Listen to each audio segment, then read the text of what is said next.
একদম চকুৰ সন্মুখত আমি আমাৰ গাড়ী নিজৰ গাড়ী পাৰ্ক কৰি ছাইডত আছোঁ আমি আমাৰ সন্মুখেদি গ'ল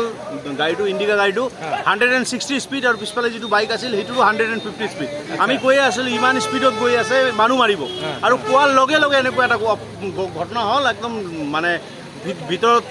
আই মাতৃ গৰু 3টা গৰু পোৱা গৈছে এই মানে 100% মানে চুৰি ৰেকৰ্ড কৰি সিহঁতে স্পীডত পলাব খুজিছিল এনেকুৱা মানে ভাগ্যবশতে ইয়াতে ছুপাৰ মাৰ্কেটৰ লোকেল মানুহ ৰাস্তাত নাছিল নহ'লে কি মানে আজি 20-25জন মানুহ স্পট ডেড হয় এনেকুৱা স্পীডত আছিল গাড়ীটো কোনোবা হাতাহাতি হৈছে নেকি হঠাতে মানে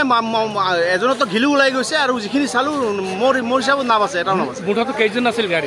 গাড়ীত এটা চালোঁ গাড়ীৰ পৰা এটা ওলোৱা হ'ল আৰু বাইকটোৰ যিটো আছিল এইটো চাগে নাম আছে গৰু কেইটা আছিল 3টা গৰু 3টা গৰু আছিল না গৰুবিলাকৰ